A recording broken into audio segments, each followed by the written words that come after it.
Welcome back to the channel, and today we're going to be testing out the Kingbolen Ediag Elite and seeing what this tiny little box of tricks is really capable of. And so the first car we're going to test this on is going to be the Mini Countryman, because that is the most fault loaded vehicle that I have, to be honest.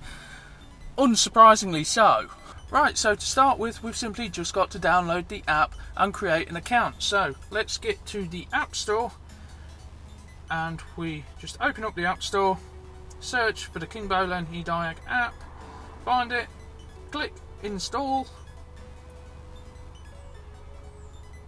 It will then start downloading. And once it's downloaded and installed, we click open. It will open. We're then greeted with this screen. So then we go from this screen, we need to create an account, but first it'll ask for some permissions. So we'll allow them permissions and we'll go to register an account. It's as simple as putting in your email address.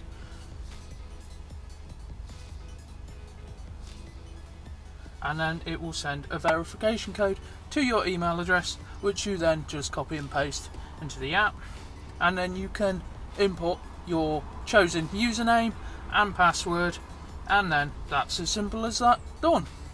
So we're in the app now. The next thing we need to do is activate the OBD tool itself. So we have to be connected to it by Bluetooth, so you'll have to plug it into a car for this and simply click activate, and there you go, you're ready to use the device. So the device is plugged in. Let's see if we can get it to communicate. So I already have this car saved because I've already been playing around with this, trying it out for a future video to see if it can help me. So let's get to screen recording this. So we shall have a look at the health report and just see how many faults this car actually has, because I'm sure that it is quite a few. Now you might be able to barely see my face right now. That's not helped by the glaring sun straight in my eyeballs.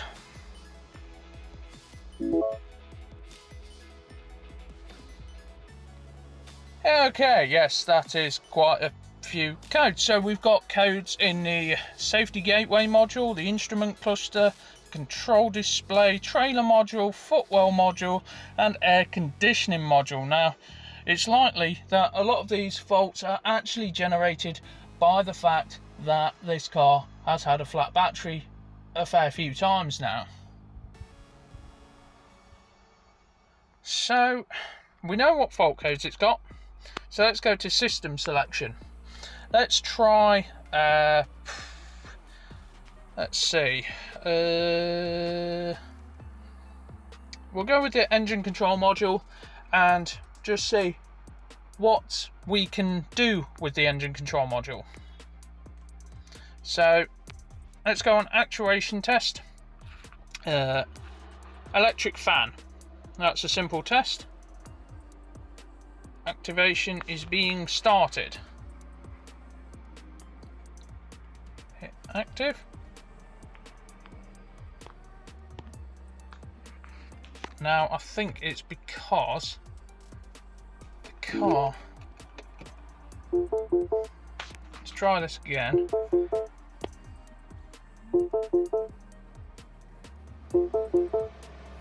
And there we go. We can hear the fan is kicked on. Now if I hit stop, it works. So that's quite a simple test. What else can we do? That's just simple stuff. Tyre pressure control. What can we do with tyre pressure control?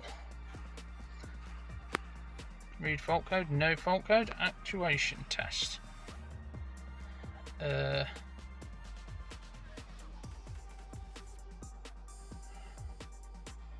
There's not really anything there that I should do. Okay, my phone's about to die, that's not useful. Now this is actually quite a wide range of functions that we can do. Electronic power steering, what can we do with that? Actuation test. EPS function is... See, I don't want to go messing around with anything that's going to make this a whole lot worse. So that's why I'm trying to be a little bit picky about this. What can we do? Car access system.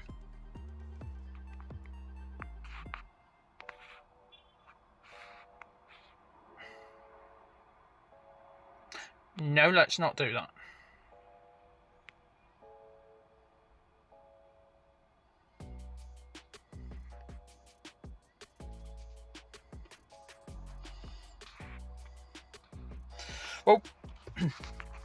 Well, right now it's listing all the functions that we've got to choose from, but I don't want to go messing around with too many things on this car because it's already got enough problems and I don't want to be the cause of any more. So I've got a lot to fix on this car, but this device is really going to help me with that.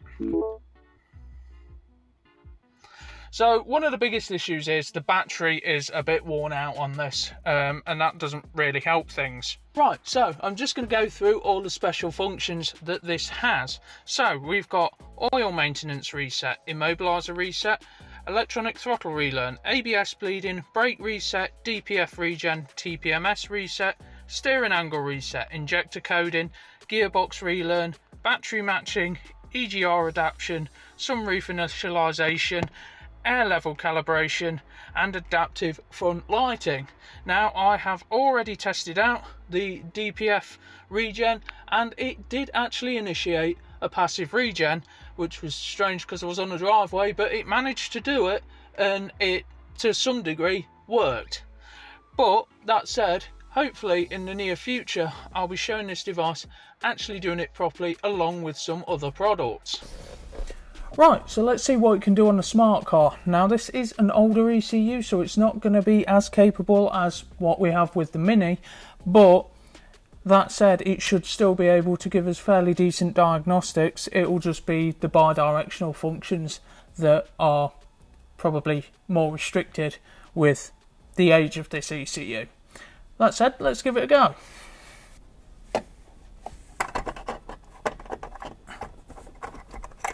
So now it's plugged in, it's as simple as I get up eDiag on my phone and go into the app, and we simply go to All Systems Diagnostic. We've got the Smart already saved in there, so we'll go to that VIN.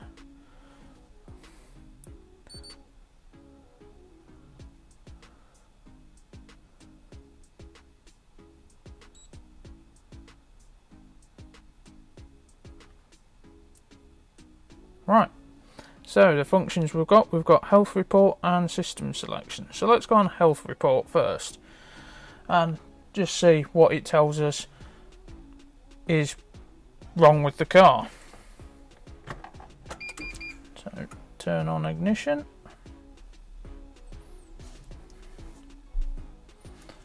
And as we can see there, it's scanning. It's quite a simple, easy program to use. It takes a minute to just work out what everything does, but to be honest, anyone would be able to use this. It's quite a user-friendly interface, and I quite like it, to be fair. So, what have we got? So, we've got SAM/Z control unit, read fault code, can message from diagnosis from instrument cluster missing, current and stored. Basically, can communication issues stored. So let's go back. Let's go with the engine control module. There shouldn't actually be any codes on this because there's no engine management light, but I'm guessing it's saying there may be one.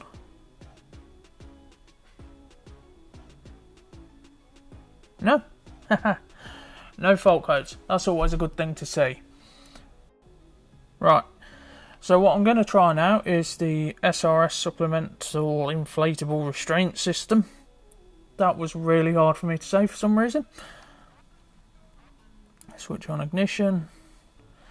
Read fault code.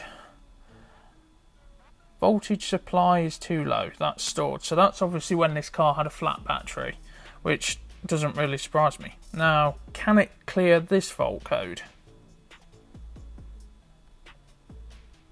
Hopes if I don't click read fault code. Right, so switch off ignition. Okay.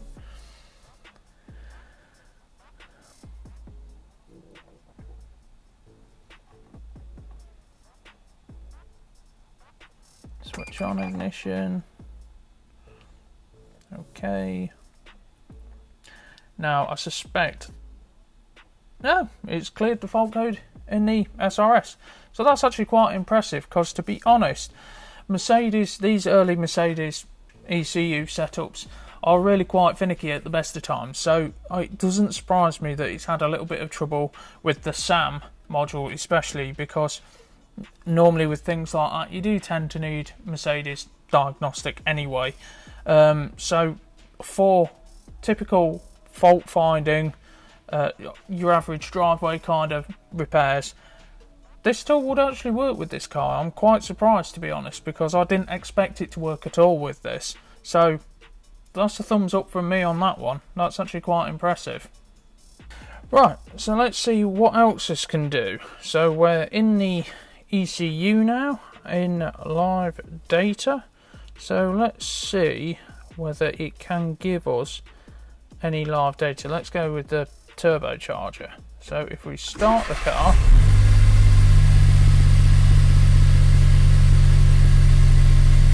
okay, yep, that's correct engine speed, manifold pressure. I'm actually quite surprised at that.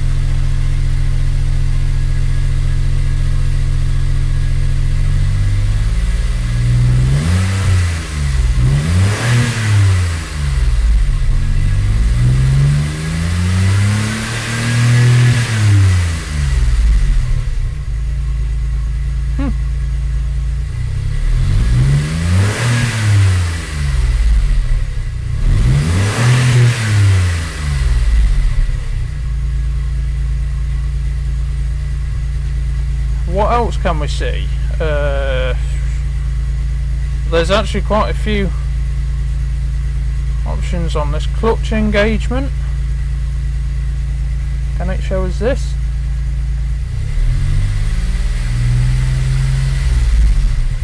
So if we put it into gear now, forward gear 1.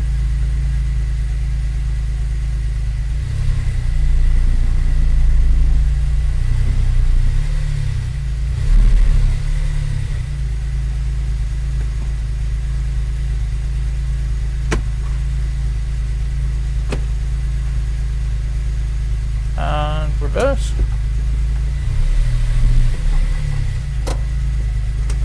That is actually quite cool.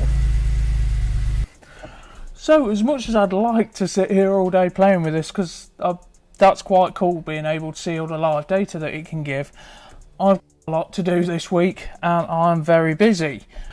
So this is really shaping up to be the pocket-sized powerhouse that you really need in your toolkit for when those pesky engine management lights or SRS lights or just any lights light up your dashboard like a Christmas tree. Obviously those older cars are going to have less functions and less compatibility with this device, but that's not necessarily a fault of the device. That is just how it goes. You imagine trying to create a product that works on literally everything. That is a mammoth task. So I think, to be fair to Kingbolen, they have done really well with this device in making it functional across a decent age range, a decent model range. And to be fair, I'm quite impressed with the functions that it gives on the smart car, and that's a 2006 car. So that said, if you're on a hunt for a new diagnostic tool, definitely check out the Kingbolen Ediag Elite. This thing is really shaping up to be such a useful tool in the M-oneeleven garage. I didn't expect it to have as much capability as it does have, or to work with the vehicles that we've got kicking around here, at least so well anyway. And The wide range of support for makes, models and years really makes this more than just a one-job wonder, which means it's useful for years to come and not just a few months down the road. These are not a fly-by-night company. They've been around for a little bit now, and I am really thankful that they have given me the chance to check this tool out and show it to you guys and show what it's capable of. So thank you, Kingbolen, for giving me this opportunity, and thank you guys for watching. Please don't forget to like, subscribe, share, check out the other videos on the channel, and go check out the Kingbolen Ediag Elite. Thank you again. See you in the next one.